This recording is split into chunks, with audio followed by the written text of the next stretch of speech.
Okay guys, देखिए अब हम शुरू करेंगे अपने जनरल अवेयरनेस के क्वेश्चंस। देखिए हम पूरी सीरीज़ लेके आएंगे इसकी टॉप क्वेश्चंस की। और क्या है कि हर एक क्वेश्चन के साथ अच्छे तरीके से उसे डिस्कस करेंगे, ठीक है। चलिए शुरू करते हैं। टॉप 500 ये क्वेश्चन। तो एक्चुअली क्या है कि मैं एक ही क्वेश्चन में काफ़ी क्वेश्चन कराऊंगा, ठीक है। देखिए पहला क्वेश्चन कर लेते हैं जल्दी से कि when do we celebrate NRI day in India. अच्छा, इस सेशन को हम बाइलिंगुअल रखेंगे ताकि ज़्यादा स्टूडेंट्स तक पहुंच पाए, ठीक है। और वीडियो को लाइक कर देना, इसमें ना करो, ठीक है। Now when do we celebrate NRI day, ठीक है। अच्छा, ये NRI डे की बात कर रहा है। देखिए NRI डे को आप हिंदी में यही कहते हैं कि प्रवासीय भारतीय दिवस, ठीक है। तो प्रवासीय भारतीय दिवस बनाया क्यों जाता है, हम क्यों इसको सेलिब्रेट करते हैं? क्योंकि जो गांधी जी थे ना, MK गांधी जी, मोहनदास करमचंद गांधी, वो 9th जनवरी को 1915 को, ठीक है,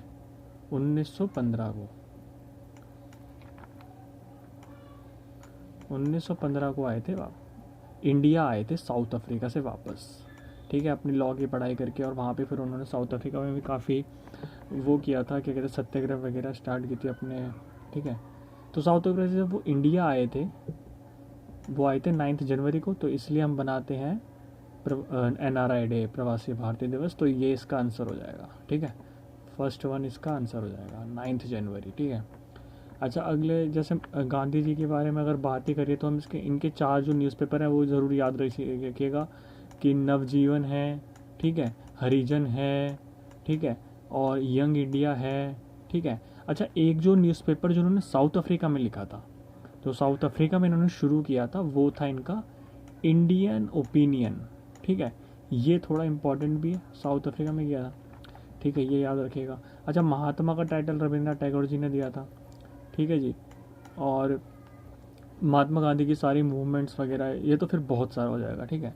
और इनकी एक बुक याद रख लीजिएगा, माई एक्सपेरिमेंट विद ट्रूथ, ठीक है जी। और इन्होंने एक अनटचेबिलिटी लीग शुरू करी थी, ऑल इंडिया अनटचेबिलिटी लीग भी शुरू करी थी, ठीक है। अच्छा, और फिर अगले इन पे आ जाते हैं, ये तो इनके बारे में हो गया। अब देखिए, अब इसका आंसर तो 9th है। 10th जनवरी को हम क्या करते हैं? वर्ल्ड हिंदी दिवस, वर्ल्ड हिंदी डे, ठीक है, 10th जनवरी को। 11th कोई ज़्यादा इंपॉर्टेंट नहीं है। अच्छा, 12th बहुत इंपॉर्टेंट डेट है। देखिए इस दिन क्या होता है, स्वामी विवेकानंद जी का जो है बर्थडे वो होता है, जन्म दिवस, बर्थडे होता है। तो इस दिन हम नेशनल यूथ डे बनाते हैं, ठीक है, नेशनल यूथ डे 12 जनवरी को बनाते हैं। और स्वामी विवेकानंद जी हैं, तो इनका जो रियल नाम है, देखिए स्वामी विवेकानंद जी के बारे में जान लेते हैं कि इनका रियल नाम है नरेंद्र नाथ दत्ता, ठीक है। और इनके गुरु थे रामकृष्ण परमहंस, रामकृष्ण परमहंस।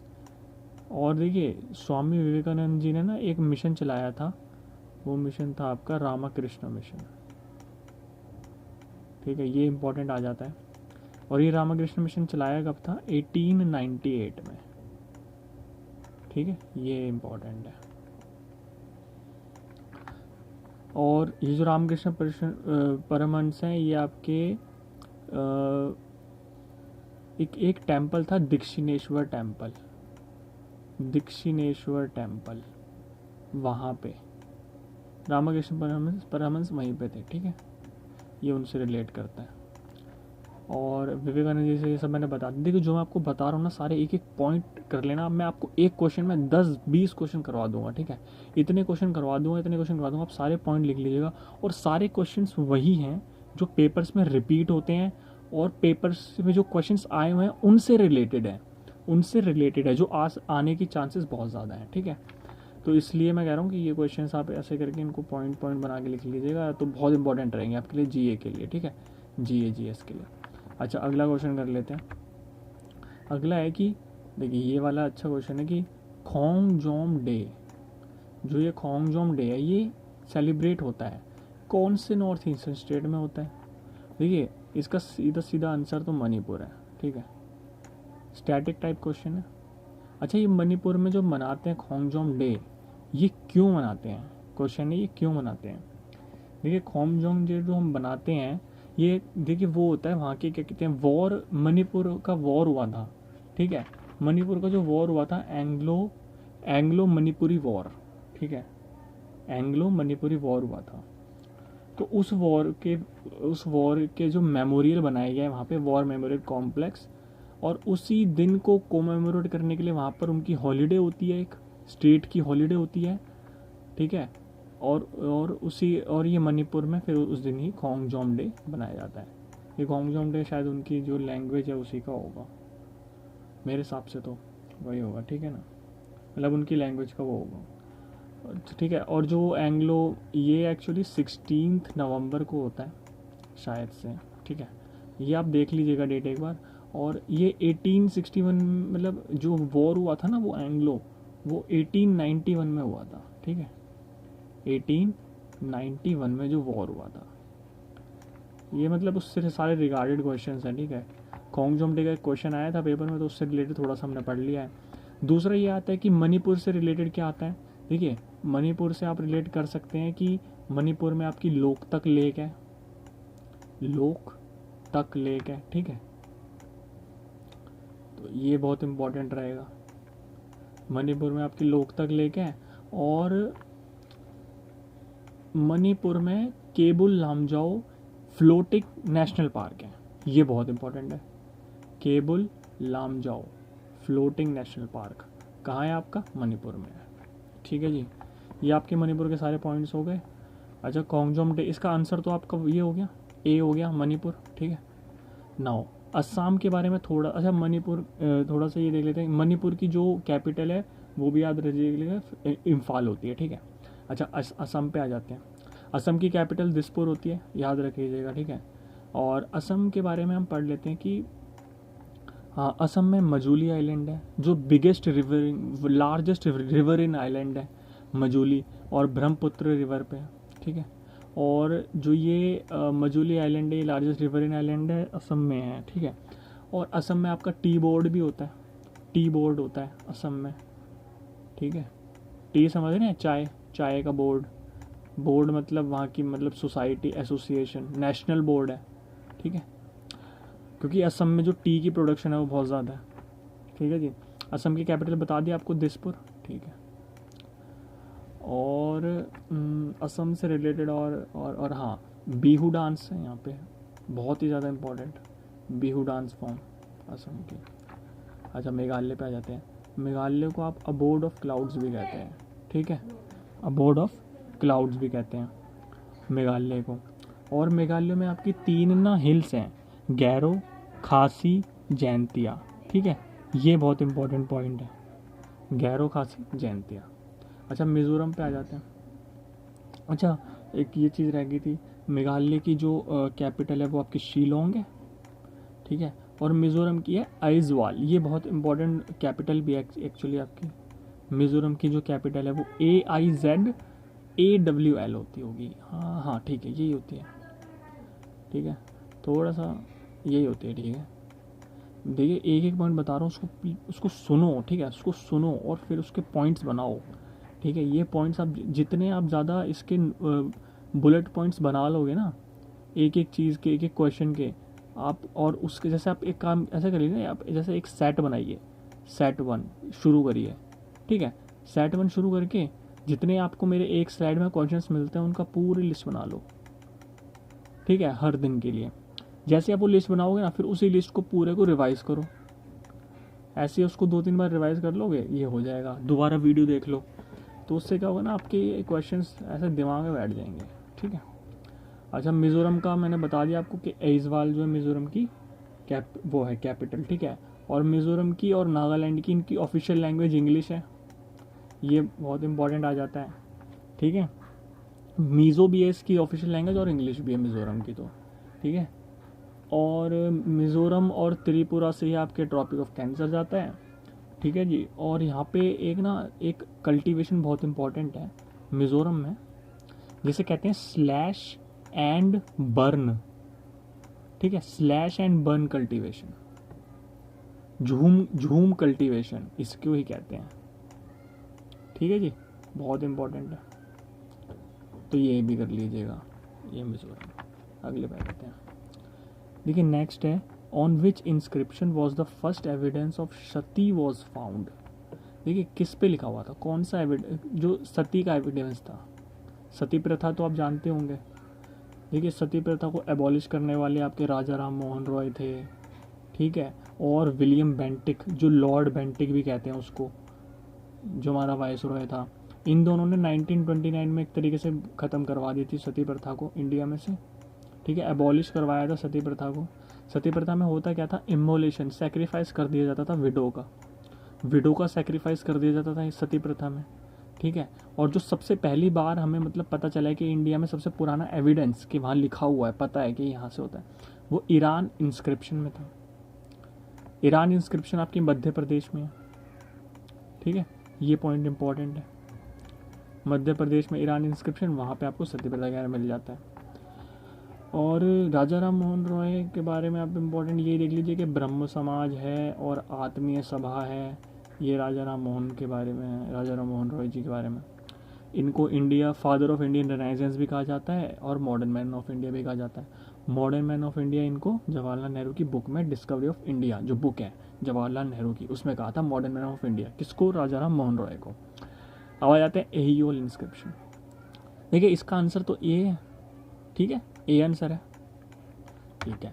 एहियोल इंस्क्रिप्शन के बारे में थोड़ा सा पढ़ लेते हैं कि एहियोल इंस्क्रिप्शन लिखने वाला कौन था, रवि कीर्ति था, ठीक है जी, रवि कीर्ति था।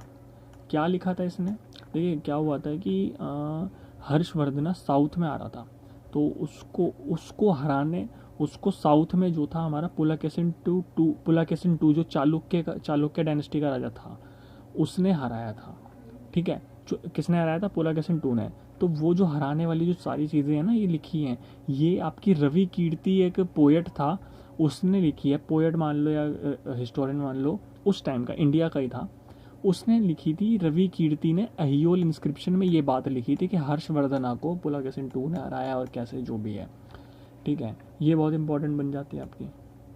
अच्छा, इलाहाबाद इंस्क्रिप्शन लिखा हुआ है, इसी को आप क्या कहते हैं, प्रयाग प्रशस्ति भी कहते हैं, प्रयाग प्रशस्ति इंस्क्रिप्शन, जो कि समुद्रगुप्त ने करवाई, समुद्रगुप्त ने लिखवाई थी, ठीक है।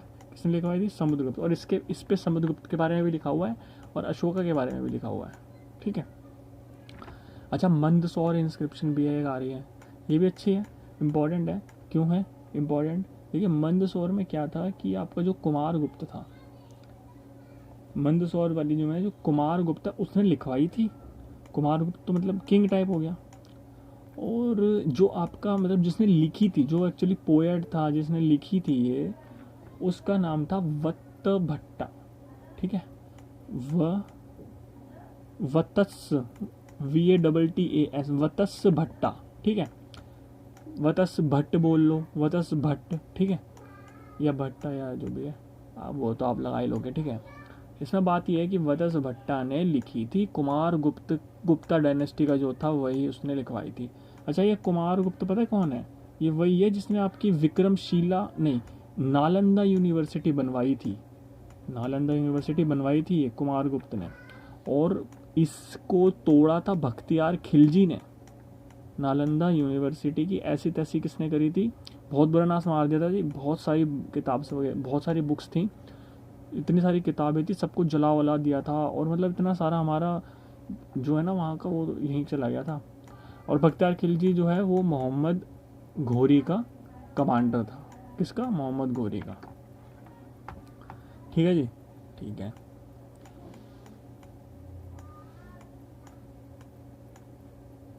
अगला देख लेते हैं। अच्छा, इसका आंसर ईरानी इंस्क्रिप्शन है। Who fought battle of Swally, देखिए बैटल ऑफ स्वाली कह रहा है। देखिए ये बहुत इंपॉर्टेंट है क्योंकि देखिए बैटल ऑफ स्वाली जो है ब्रिटिश और पोर्चुगीज़ के बीच में लड़ाई गया था। तो इसका आंसर हो जाएगा डी, इसका आंसर हो जाएगा पोर्चुगीज़। ब्रिटिश और पोर्चुगीज़ के बीच में बैटल ऑफ स्वाली, इसको स्वाली होल भी कह देते हैं, ठीक है। इसको और सुवाली भी कह देते हैं, SUVALI, सुवाली भी कह देते हैं। तो मतलब SWIVALI जो भी आए आप लिख दीजिएगा। अच्छा, पोर्चुगीज़ वही हैं जो 1961 में मतलब सबसे लास्ट में इंडिया को छोड़ के गए थे। छोड़ के क्या, सालों को भगाया था यहाँ से, गोवा में कब्जा कर रखा था, हमने गोवा को फ्री करवाया था इनसे, पोर्चुगीज़ से, ठीक है। अच्छा, डच वो हैं जो 1605 में आए थे ट्रेडिंग के लिए, और सबसे पहले बंदे थे जो मुगल के टाइम पे आए थे। वैसे तो के पोर्चुगीज आ चुके थे, लेकिन ट्रेडिंग के लिए सबसे पहले जो आए थे वो डच आए थे 1605 में, ठीक है। अच्छा, फ्रेंच का एक ट्रैवलर आया था बर्नियर, ये इंपॉर्टेंट है, याद रखना, फ्रेंच वाला बर्नियर आया था, ठीक है। तुर्क्स तो वो थे मोहम्मद गजनवी वगैरह, ठीक है। महमूद गजनवी के टाइम पे एक बंदा था अलबरूनी, वो भी याद रख लीजिएगा, अलबरूनी, ठीक है। अलबरूनी ने क्या लिखा है, किताबुल हिंद लिखा है। अलबरूनी ने क्या लिखी है, किताबुल हिंद, इंपॉर्टेंट पॉइंट है। अब नेक्स्ट क्वेश्चन ये है कि आपका हु बिल्ट ब्लैक पगोड़ा। देखिए ब्लैक पगोड़ा वही है, सन टेम्पल, क्या है जी, सन टेम्पल। अच्छा जी, उड़ीसा में है, उड़ीसा में है जी, बढ़िया है जी, उड़ीसा में है। अच्छा, ये किसने बनवाया था बोल रहे हैं। देखिए सबसे पहली चीज़ हर्षवर्धन, इसमें से तो कोई भी आंसर गलत, ये देखिए पता क्या हुआ यहाँ पे, प्रॉब्लम ये है गलत लिख दिया किसी ने, ये मेरे राइटर ने, उसने गलत कर दिया है। देखिए मैं बताता हूँ, मेरे राइटर ने गलत कर दिया, इसको आंसर इसका आएगा नरसिम्हा देव, ठीक है जी, आप लिख लीजिएगा इसको, नरसिम्हा देव, ठीक है। और नरसिम्हा देव वन है, नरसिम्हा देव वन ने ही इसको करवाया था, तो इसका आंसर नरसिम्हा देव बनेगा, इनमें से कोई भी नहीं है। अच्छा, नरसिम्हा वर्मन टू नहीं, नरसिम्हा वर्मन वन जो था ना, वन, नरसिम्हा वर्मन वन ने आपके पुलाकेशिन टू को हरा दिया था। लेकिन नरसिम्हा वर्मन वन था पल्लव का, पल्लव डायनेस्टी का, और पुलाकेशिन टू तो जो था वो आपका था चालुक्य डायनेस्टी का। तो नरसिम्हा देव वर्मन ने पुलाकेशिन टू को हराया। पुलाकेशिन टू की जो कैपिटल थी वो वातापी थी, तो नरसिम्हा वर्मन वन ने जो टाइटल लिया था वो लिया था वातापी कोंडा, क्योंकि उसने पुलाकेशिन टू को हरा दिया था। पुलाकेशिन टू की जो कैपिटल है वो वातापी थी, चालुक्य डायनेस्टी थी इनकी, ठीक है। ये चालुक्य हैं, ये पल्लव। अच्छा, पुलाकेशिन टू ने किसको हरा दिया था, हर्षवर्धन को हराया था, ये मैंने आपको भी बताया है, जिसकी अयोल इंस्क्रिप्शन लिखी गई थी। समुद्रगुप्त पे आ जाते हैं। देखिए समुद्रगुप्त वही है नेपोलियन ऑफ इंडिया। बोला किसने था इसको, वी स्मिथ ने बोला था, ये याद रखिएगा, इंपॉर्टेंट है। वी स्मिथ एक हिस्टोरियन है, उसने ये सब पढ़ के बताया था। और समुद्रगुप्त टू की जो इंस्क्रिप्शन मतलब है वो प्रयाग प्रशस्ति या इलाहाबाद इंस्क्रिप्शन, इंपॉर्टेंट है। कुमारगुप्त का मैंने आपको बता दिया कि नालंदा यूनिवर्सिटी, गुप्ता डायनेस्टी का बंदा ही नालंदा यूनिवर्सिटी बनवाई थी, जिसको बख्तियार खिलजी ने तोड़ दिया था। तो इसका आंसर क्या बनेगा जी, ब्लैक पगोड़ा जो कि सन टेम्पल है जो उड़ीसा में है, वो नरसिम्हा देव वन ने बनवाया। और नरसिम्हा देव वन जो है वो ईस्टर्न गंगा डायनेस्टी, ये भी इंपॉर्टेंट है, ठीक है, ईस्टर्न गंगा डायनेस्टी का था नरसिम्हा देव वन। देखिए नेक्स्ट क्वेश्चन क्या कहता है, नेक्स्ट क्वेश्चन कहता है कि जो which tribe is related to Nicobar islands. India में जो अंडमान निकोबार है ना, तो उसमें निकोबार के जो है वो उससे किससे रिलेटेड है।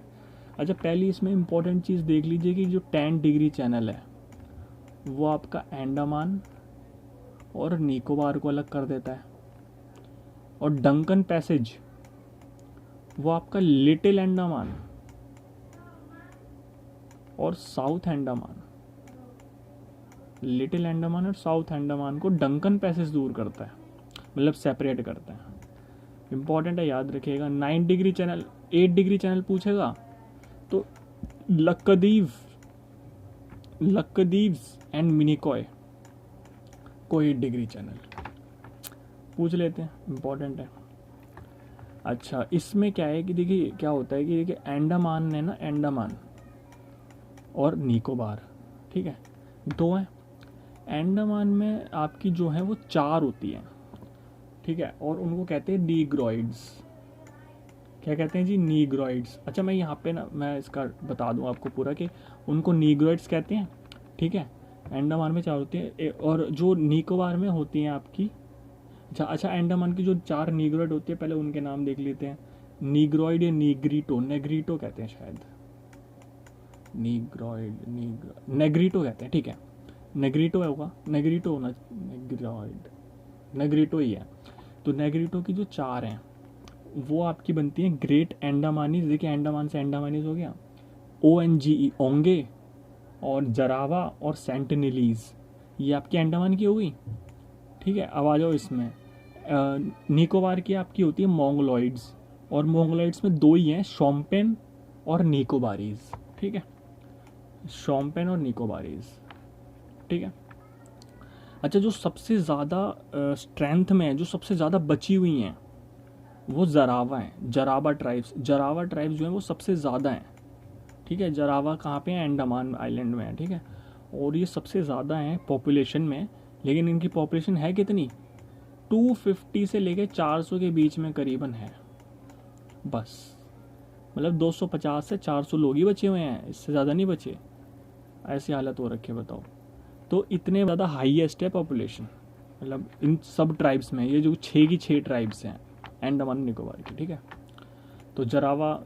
अच्छा इसका आंसर क्या होगा, इसका आंसर आपका क्या है, निकोबार की शोम्पेन। तो इसका आंसर क्या हो गया आपका, शोम्पेन। ठीक है, ठीक है जी, आइए ये आंसर हो गया। अच्छा इसमें मैच करना है आपको। देखिए इसका तो आपको बहुत इजी हो जाता है। देखिए मैं बता देता हूँ, जैसे कि कार्बन ले लेते हैं पहले।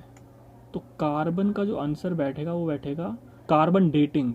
किस लिए यूज़ करते हैं, कैलकुलेशन ऑफ अर्थ एज। ठीक है जी, कार्बन डेटिंग किस लिए यूज़ करते हैं, कैलकुलेशन ऑफ अर्थ एज। तो ये इससे बैठ गया। यूरेनियम, यूरेनियम आपका फ्यूल होता है। कोबाल्ट, ट्रीटमेंट ऑफ कैंसर, सही है। Iodine, goitre. ठीक है, ये तो मतलब बच्चों वाली चीज़ थी ना बिल्कुल ही। तो BA आंसर हो जाएगा, BACD। ठीक है जी, अच्छा क्वेश्चन था। यूरेनियम डेटिंग, यूरेनियम जो है वो न्यूक्लियर रिएक्टर में होता है। Carbon dating, calculation of earth age. Cobalt, cancer. Iodine, goitre. ठीक है जी, ठीक है जी, आयोडीन, गोइटर। गोइटर पता है आपको, घेंगा रोग। ठीक है ना। अगला है आपका acrosome is a part of. देखिए क्या होता है, स्पर्म होता है, स्पर्म होता है। ठीक है जी, अब ये जो स्पर्म होता है ना, इसमें आपका जो सबसे आगे वाला पार्ट होता है स्पर्म का, यहाँ पे ये पार्ट, इसको ही आप क्या कहते हो, एक्रोसोम। ना तो ये क्रोमोसोम, कोई क्रोमोसोम था यहाँ पे। ठीक है, ना तो ये क्रोमोसोम है, ना ही न्यूरॉन है, ना ही फीमेल गैमीट का पार्ट है। ये है आपका मेल गैमीट का पार्ट। अच्छा मेल गैमीट फीमेल गैमीट मिलके क्या बना करते हैं, फर्टिलाइजेशन हो जाती है। और फर्टिलाइजेशन आपकी कहाँ होती है, फर्टिलाइजेशन आपकी होती है फैलोपियन ट्यूब में। ठीक है, चलिए। अच्छा तो इसका आंसर मेल गैमीट हो गया, एक्रोसोम, जो कि स्पर्म में होता है। ठीक है, फैलोपियन ट्यूब में फर्टिलाइजेशन होती है, ये भी याद रखिएगा। अगला नेक्स्ट क्वेश्चन ये है कि which of the following Veda provides the information of civilisation of early Vedic period. ठीक है, अर्ली वैदिक पीरियड जो होता है ना, वैदिक पीरियड, तो उसके बारे में कौन से वेद बताते हैं। ठीक है, ऋग्वेद इज द आंसर। ठीक है, सिंपल चीज़ है, पहले ऋग्वेद आंसर कर लेते हैं आपका मेरे हिसाब से। तो हाँ ऋग्वेद ही है। ठीक है, तो ऋग्वेद, और ये आपका ओल्डेस्ट वेद है, ओल्डेस्ट वेद है। इसके अंदर आपकी सॉन्ग्स लिखे हुए हैं कौन, ठीक है, क्या लिखे हुए हैं, सॉन्ग्स लिखे हुए हैं ऋग्वेद में। ठीक है, और आपके इसको ओल्डेस्ट वेदा कहते हैं, सॉन्ग। अच्छा हाँ, एक इसमें क्वेश्चन आता है कि इस वेद को बोला किसने था, या लिखा गाया किसने था, मतलब रिसाइट करते थे वेदा को। तो जो आपका ऋग्वेदा को रिसाइट किया था, जो बताया था लिखने के लिए, वो आपका बताया था होत्री ने। किसने, होत्री। ठीक है जी, होत्री, बढ़िया। होत्री ने बताया था आपका ऋग्वेद, ओल्डेस्ट वेद है। और इसके अंदर क्या होता है, मैंने आपको बता दिया, पोएम्स होती थी। ठीक है, हिम्स होते थे, रिलीजियस पोएम्स कह लो। ठीक है, सामवेद आपका म्यूजिक से रिलेटेड था। अच्छा ऋग्वेद के अंदर ना एक चीज़ और है, गायत्री मंत्र यहीं से लिया गया है ऋग्वेद में से। बस ऋग्वेद का इतना आप पढ़ लोगे। और मतलब देखिए वो भी होता है कि 1028 हिम्स हैं वो सब। ठीक है, वो मतलब होता है, नंबर याद करने हैं तो 1028 हिम्स होती हैं, 10 मंडल होते हैं। ठीक है, वो चीज़ देख लेना। सामवेद का क्या है, म्यूजिक, म्यूजिक से रिलेटेड है। और उद्गात्री, उद्गात्री ने इसको रिसाइट किया था। रिसाइट मतलब गाया था, बोला था, ठीक है। इसके बाद आपका अथर्ववेद। देखिए अथर्ववेद ना मैजिक स्पेल्स के लिए यूज होता था, काला जादू, black magic, magic spells. Atharvaveda को मतलब किसी ब्राह्मण ने गाया था, उसका नाम नहीं पता, तो इसे सिर्फ हम ब्राह्मण कह देते हैं। यजुर्वेद को आप, यजुर्वेद आपका जो है वो देखिए यज्ञ होते हैं ना, यज्ञ, तो यज्ञ के अंदर सैक्रिफाइसेस होते थे, तो सैक्रिफाइस प्रेयर, ठीक है। यजुर यज्ञ होते थे, यज्ञ, यज्ञ के अंदर हम सैक्रिफाइस करते थे, तो सैक्रिफिशियल प्रेयर्स यजुर्वेद के अंदर है। ये आपका रिसाइट किया था अधर्वयु, अधर्वयु, ठीक है, ठीक है जी, अधर्वयु, ठीक है। और ठीक है, इसका आंसर तो ऋग्वेद हो जाएगा, ठीक है। और जिसमें अर्ली वैदिक पीरियड के बारे में, सिविलाइजेशन के बारे में थोड़ा सा पता चलता है हमें। और इसमें इंद्र गॉड भी हैं, ठीक है, इंद्रा भगवान, ठीक है। मतलब भगवान तो बहुत सारे थे, जो मेन इंद्रा बोला जाता था बारिश के लिए, बारिश के लिए वरुण होते थे, ठीक है। अगले पे चलते हैं। अगला क्वेश्चन है विच मिलिट्री एक्सरसाइज। देखिए मिलिट्री एक्सरसाइज पे क्वेश्चन आ गया है। देखिए इसमें सिंपल क्वेश्चन, बढ़िया क्वेश्चन है। देखिए मित्र शक्ति किसकी है? श्रीलंका। किसकी है जी? श्रीलंका। और इंडिया, मतलब सब इंडिया के साथ हैं, ये सारी इंडिया के साथ है किसी न किसी देश की, ठीक है। मित्र शक्ति श्रीलंका, शक्ति आपका आंसर हो जाएगा, शक्ति आपका आंसर हो जाएगा। अच्छा वीडियो आप रोक लीजिएगा और आंसर देने की कोशिश कीजिए, ठीक है, उससे आपका फ़ायदा ही होगा। थोड़ा सा रोक के आंसर देने की कोशिश किया कीजिए। तो शक्ति हो गया, ये आपकी फ्रांस की हो गई, आपका फ्रांस की ये वाली हो गई। और अब चलते हैं, टी सेंटर आपकी रशिया, रशिया के साथ है, ठीक है। लास्ट हुई थी 2019 में, मतलब अब तो डेट का कुछ भी वो नहीं है, अभी तो बहुत पीछे था। गरुड़ शक्ति, गरुड़ शक्ति आपकी इंडोनेशिया के साथ होती है। अच्छा श्रीलंका की क्या कैपिटल है? देखिए एक बहुत अच्छी चीज़ है कि इंडोनेशिया की कैपिटल आप ना देखना, जकार्ता बोलते हैं ना, आप एक बार जाके चेक करना कि इंडोनेशिया की कैपिटल क्या है, आपको पता चलेगा कुछ। अच्छा श्रीलंका की ना 2 कैपिटल है, इसका भी बहुत अच्छा कंसेप्ट है कि श्रीलंका की एक तो देखो कोलंबो है, नो डाउट कोलंबो है, कैपिटल है, और इसकी जयवर्धने कोटेपुरा भी है, जयवर्धने कोटेपुरा भी कैपिटल है। फ़र्क क्या है मैं बता देता हूँ।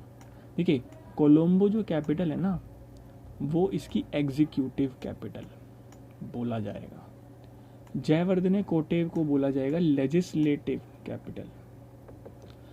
और अच्छा कोलंबो को जुडिशरी कैपिटल भी बोलते हैं, ठीक है जी। कोलंबो एग्जीक्यूटिव और judicial capital, Jayawardenepura legislative capital. ये आपका श्रीलंका की कैपिटल्स हैं दोनों, ठीक है जी। और इसमें टी सेंटर हो गया, गरुड़ शक्ति इंडोनेशिया, इंडोनेशिया कैपिटल चेक करना, ज़रूर चेक करना, ठीक है। अगले क्वेश्चन में चलते हैं। देखिए बियोफोर्ड स्केल बोल रहा है, बियोफोर्ड स्केल जो है वो मेजर करता है आपका, मेरे हिसाब से विंड स्पीड का आंसर है, इसका आंसर विंड स्पीड है। अच्छा विंड स्पीड के लिए जो इंस्ट्रूमेंट है वो तो एनीमोमीटर है, ठीक है, एनीमोमीटर। और ब्यूफोर्ड स्केल जो है उससे मेजर होता है। इंटेंसिटी ऑफ लाइट की जो वो है वो कैंडेला है, ठीक है। और हार्डनेस ऑफ रॉक, देखिए हार्डनेस ऑफ रॉक के लिए आपका मोह स्केल होता है, मोज स्केल, ये आपका हार्डनेस ऑफ रॉक के लिए होगा। और विंड डायरेक्शन के लिए हम विंड पेन यूज़ कर लेते हैं, विंड पेन, ये विंड डायरेक्शन के लिए हो जाता है, ठीक है जी। और ब्यूफोर्ड स्केल का तो आंसर मैंने बता दिया, विंड स्पीड के अंदर वो स्केल होता है। अच्छा इसमें 2-3 चीज़ें और देख लेते हैं, जैसे जो मर्कली स्केल है ना, और एक होता है आपका और एक होता है रिक्टर स्केल, दोनों अर्थक्वेक के हैं, दोनों अर्थक्वेक के हैं, ठीक है।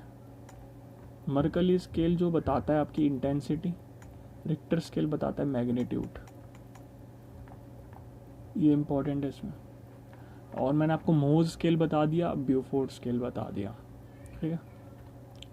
इसका आंसर हो जाएगा विंड स्पीड, ठीक है। अगला करते हैं।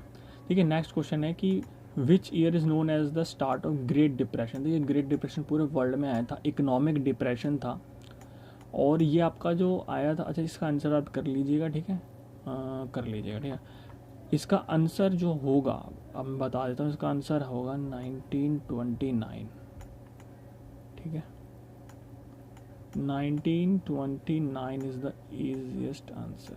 अच्छा 1929 आंसर हो गया इसका ग्रेट डिप्रेशन। देखिए मैं थोड़ा सा थक रहा हूँ इसलिए सॉरी। 1929 होगा इसका आंसर, ठीक है जी। अच्छा 1921 लिखा है, बहुत इंपॉर्टेंट है। क्यों इंपॉर्टेंट है?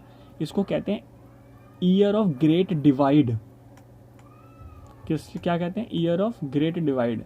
क्या हुआ था कि जब पॉपुलेशन थी ना इसमें डिक्रीज हुई थी, मतलब एक ये ऐसा ईयर था, देखिए हम हर 10 साल में पॉपुलेशन का वो करते हैं, ठीक है। तो ईयर ऑफ ग्रेट डिवाइड जो है वो 1921 को इसलिए कहा जाता है क्योंकि इसमें पॉपुलेशन डिक्रीज हुई थी। अच्छा 1919 लिखा है, ये इसलिए इम्पोर्टेंट है क्योंकि इसको मॉर्ले मिंटो रिफॉर्म इम्पॉर्टेंट है। गवर्नमेंट ऑफ इंडिया एक्ट 1919 भी कह देते हैं और मॉर्ले मिंटो रिफॉर्म भी कह देते हैं। देखिए पहले वाला आपका हमेशा सेक्रेटरी होगा, दूसरा वाइसरॉय होगा, याद रखिएगा, ठीक है। तो मॉर्ले सेक्रेटरी और मिंटो वाइसरॉय, लॉर्ड मिंटो कहते हैं ना। अच्छा 1892, देखिए इसमें क्या था कि इंडियन काउंसिल एक्ट आया था और पार्लियामेंट्री सिस्टम इंडिया में ब्रिटिशर्स ने इंट्रोड्यूस किया था। तो इसका आंसर 1929। अगला चलते हैं। ये क्वेश्चन कह रहा है which of is the largest committee of the following committees. देखिए लार्जेस्ट कमिटी मतलब सबसे ज़्यादा मेंबर किसमें है, ठीक है। देखिए हम इसमें बता देता हूँ। देखिए पहली बात तो आप ये याद रखिएगा कि पब्लिक अकाउंट कमेटी और इकोनॉमिक कमेटी सिस्टर कमेटीज़ हैं, सिस्टर कमेटीज़ हैं ये दोनों। क्या है जी? Sister committees. Public account committee का जो चेयरमैन होता है वो आपकी अपोजिशन पार्टी का लीडर होता है, अपोजिशन पार्टी का लीडर होता है पब्लिक अकाउंट कमेटी का चेयरमैन। अच्छा इसके अंदर आपके 30 बंदे होंगे, मतलब 30 मेंबर्स। जो 30 के 30 होंगे वो लोकसभा से होंगे, ठीक है। इसके अंदर आपके होते हैं 22,